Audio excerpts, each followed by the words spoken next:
It is a gorgeous Friday in Beaver Dam. A lot of sunshine shining as we make our way to a heat wave high of 70 today. We're already at 64 degrees. A great day to be kicking off the 2024 brat fry season. And that is exactly what is happening at Ballweg Implement today until 1 o'clock. Stop on by, say hello.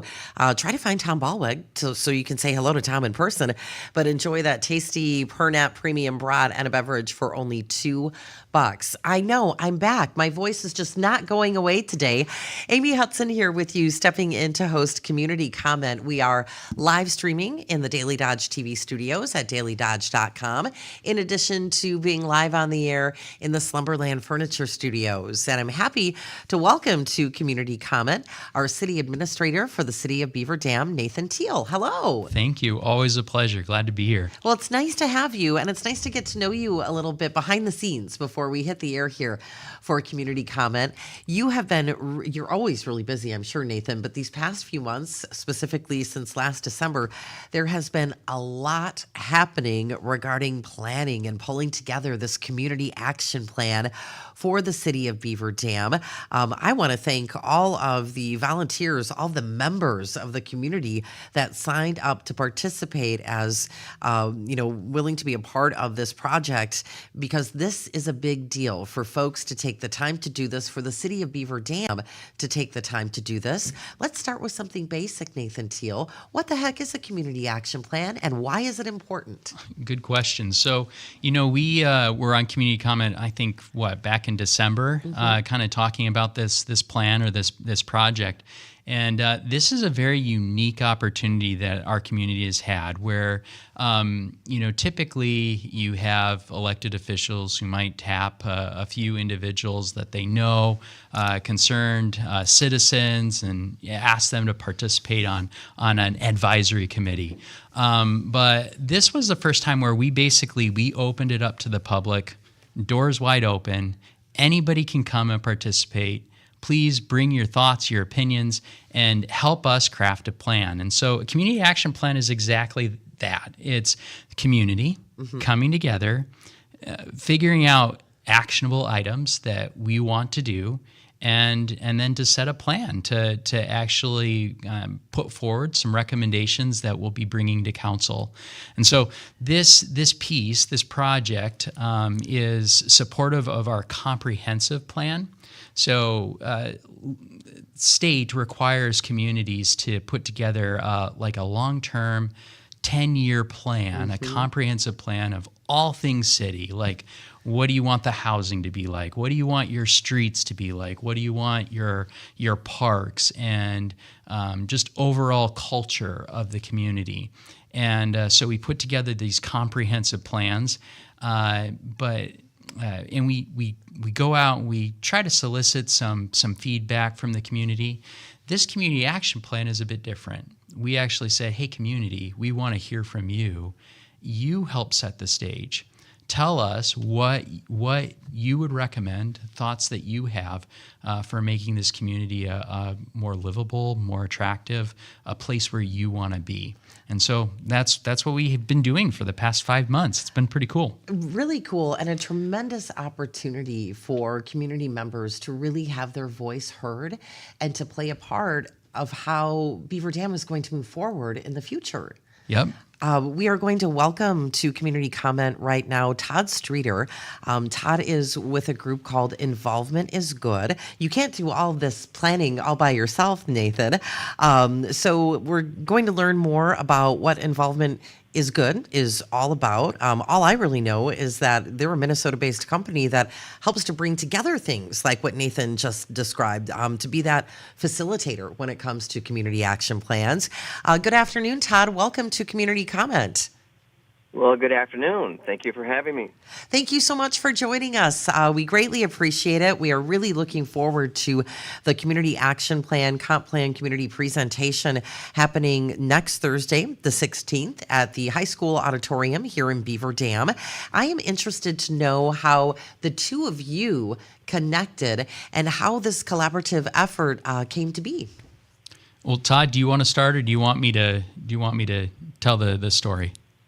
I'll just mention that I do these projects in Minnesota and Wisconsin, and I also do presentations for like the League of Wisconsin Municipalities and the League of Minnesota Cities, and I was doing a presentation, and Nathan, I'll let you take it from there. Yeah, so Todd was doing a presentation, and I thought, wow, this is amazing, the way Todd involves the community to come together.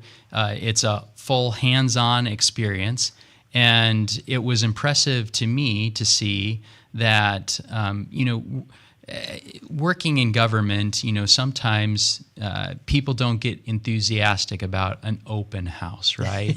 Or a formal presentation. Yeah. And, you have audiences that are crickets and so forth.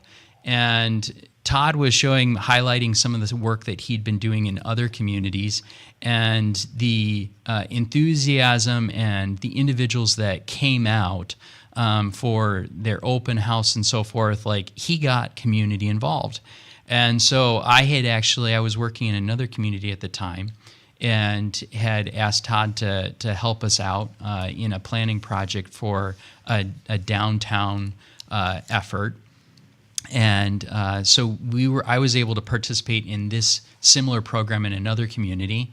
And it was amazing to see the community that participated then. And when I came here to Beaver Dam and I knew we needed to do a new comprehensive plan, I thought, you know what, we should give Beaver Dam the same opportunity. And so that's kind of how we met. And I've been very fortunate to work with Todd on multiple projects. Well, and Todd, it's so impressive knowing that you have nearly 20 years in community service. I just learned a little bit about you before we hit the air for community comment today, but nearly 20 years in community service as mayor, Chamber of Commerce president, executive director, community foundation co-founder, and those are just a few of the things that you have done throughout your career. So obviously you have a big passion for communities and development. What are some of the areas of focus when the committee got together? You formed 7 subcommittees. What are they? What is the focus of the subcommittees? Well, and thank you. And I'll maybe just backtrack just a little bit. I learned an awful lot about what works well and what doesn't work so well when I was mayor. And what I sensed at that time, which has proven true over the 20 years, is that, cities sometimes think that it's the council that has all the answers and maybe staff has all the answers. And so, they kind of operate in their own environment, and that communication and connectivity with citizens who have their own daily routines and responsibilities and jobs and careers and raising families, they don't always speak the same language. And so I'm kind of watching this unfold as mayor, and I'm thinking, well, I think we need to do a better job of actually trying to create a common language. And to do that, we just need to get the community more involved in the activities of civic affairs, and we need to open the doors and windows and let them in.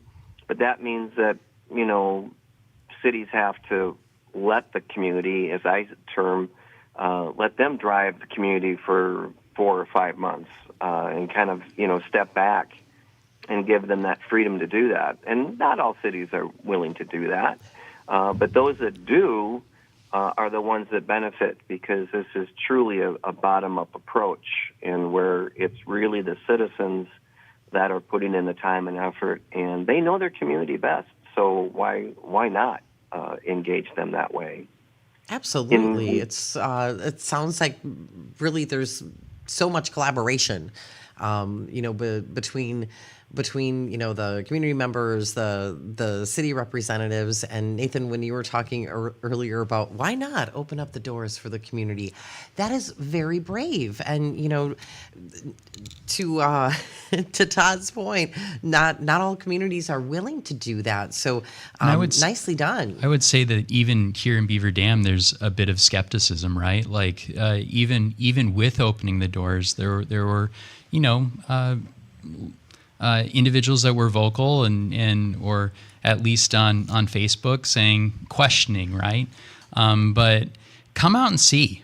Like next Thursday, come see your citizens, individuals, people, normal day individuals who have participated over the last 5 months. It was neat to see the community that did come out. It was a variety of from all ages, all demographics, individuals that were new that had never even met city staff before, right? Like I'm new in and of myself, but it wasn't the same individuals that have been tapped for committees. Like it really was neat to see new voices come to the table and want to participate, and that's what this program was all about. That was the full intention, was to have an opportunity to come and participate in city government. It's inspiring when you see those new faces and you have those new voices, because oftentimes it is that same group of people that is always stepping up to volunteer or be on a committee. So to know that, which we don't want to downplay. Like No, not at all. there are significant efforts made by individuals and give their blood, sweat, and tears, their heart. But we're always looking for new community members, making sure that everybody is included, that no voice is dismissed. And this was a neat opportunity for individuals to come to the table and participate in a very real way. And they have to be really excited to have this opportunity to present those ideas next Thursday. Yeah, it took a lot of work. I mean, let's just put it in context. I mean, we had it 5 months, every other week, 40 volunteers coming every other week. They basically, when you add it up, they put in more than 1,000 hours. Wow! Into this project. Just in 5 months. Just in 5 months, right? That's incredible. There was one high school student who was the individual who put together kind of the logo, right, for this project. Will be kind of exciting to put that on display. Just everybody had a piece. Mm-hmm. Everybody had a little bit of effort into this and can claim it as their own. So that's neat. It really is. 7 subcommittees formed from those 40 community members that you had mentioned. What are some of the areas of focus? Yeah, Todd, do you want to cover that? And maybe even you can probably also highlight, translating government speak to, the making it so that it's normal. Well, yeah, exactly right. And that's the assimilation process. And that goes back to what I was saying just a little earlier. When cities undertake a comprehensive plan, they typically contract with a planning firm, and they write the plan or help the city write the plan, and they'll have a couple open houses, but it's all pretty dry. And for the most part, citizens kind of think that all of this has already been decided already. And so it's kind of a formality to have an open house, and they get a few people to show up. And that's kind of routine. That's kind of like routine city business engagement for community.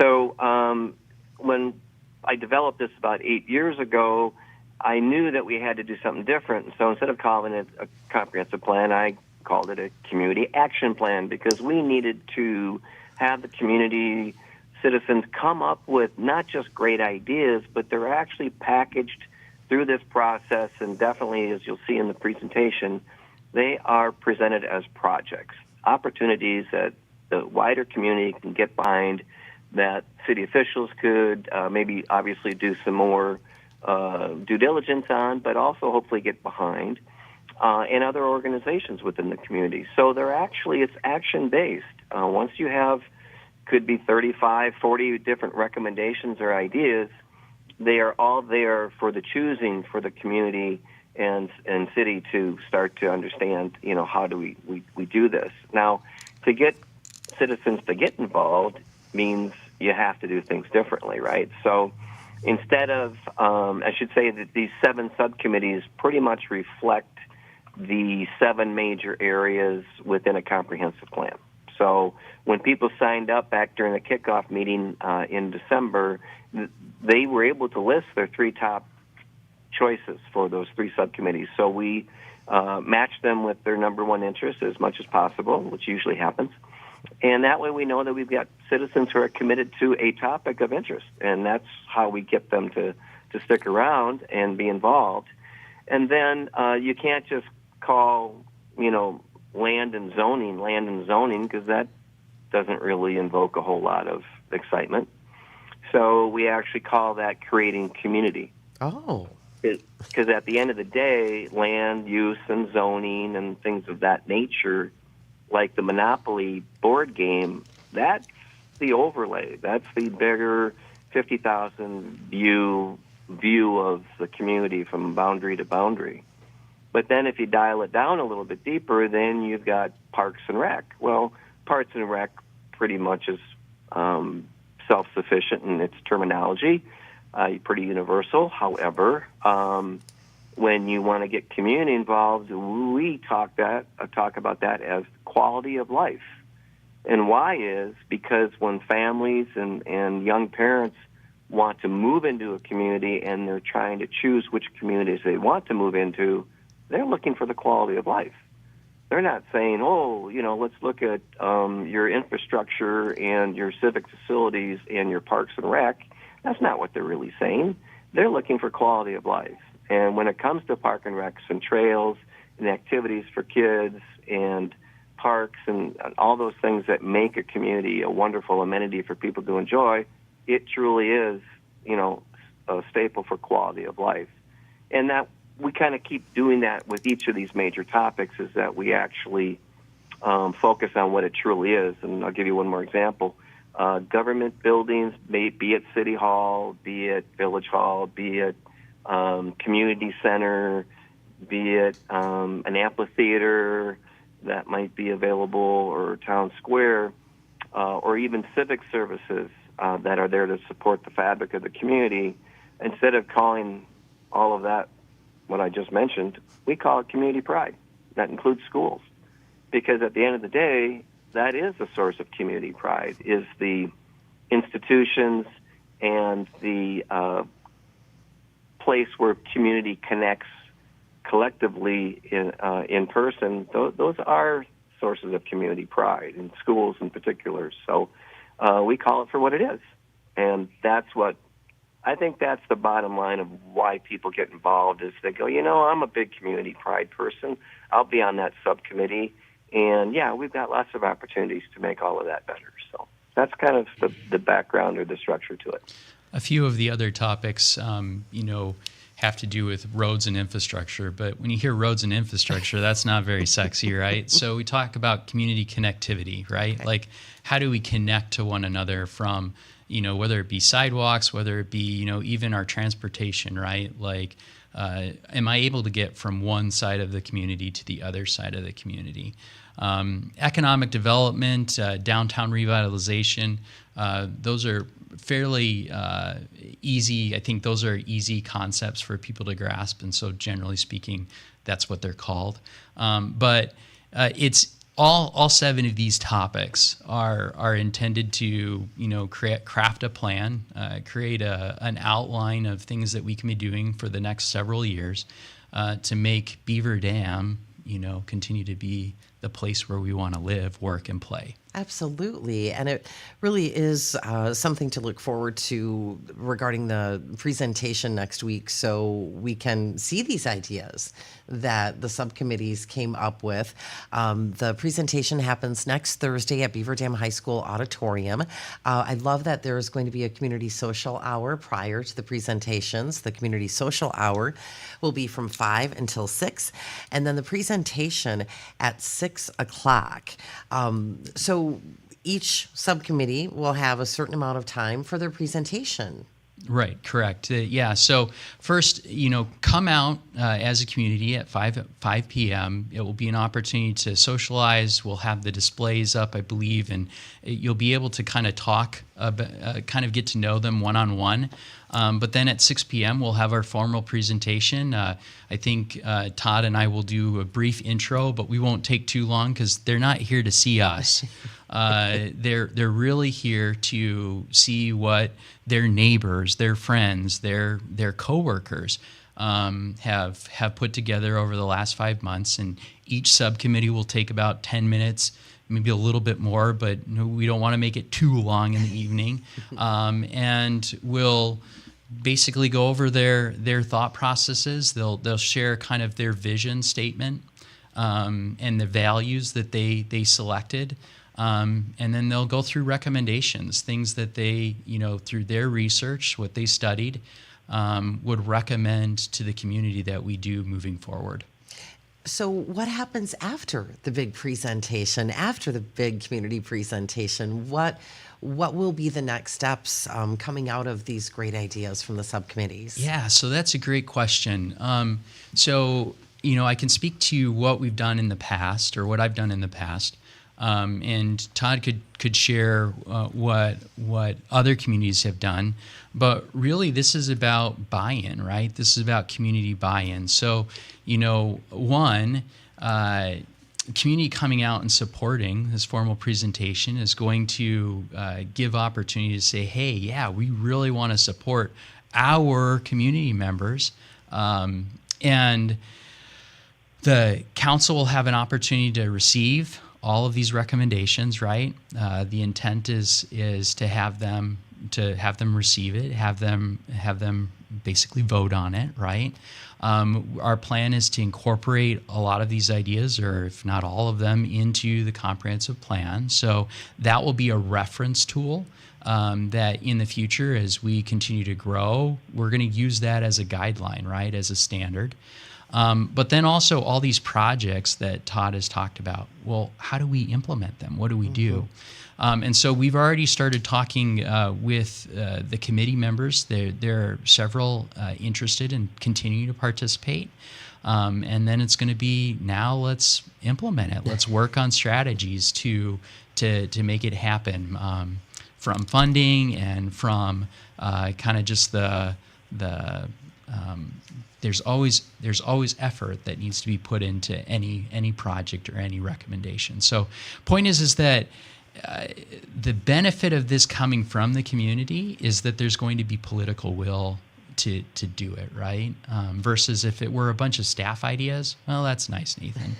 But if we've got enough budget, sure, we'll think about it. We'll quit bothering me, kid. But when it's actually community that's come up with the ideas and there's legitimate support for it, it always makes it easier to move the ball forward. Absolutely. Nathan Thiel, Beaver Dam City Administrator, with us here today on Community Comment, along with Todd Streeter from Involvement is Good, inviting everyone out to the Community Action Plan, Comp Plan Community Presentation next Thursday. Will be happening at the Beaver Dam High School Auditorium. Come on out, join the Community Social Hour. That will be happening from 5 to 6, and then the formal presentation underway at 6 o'clock. Thanks to each of you, not just for your time here today on Community Comment, but for your efforts helping to bring all of this together for the city of Beaver Dam. Looking forward to seeing and hearing these great ideas next Thursday. Thank you. Thank you. You're welcome. Thank you. Appreciate it. Take care. We'll see you on Thursday. Yeah. This has been Community Comment here on your hometown station, 95.3 WBEV, powered by Daily Dodge.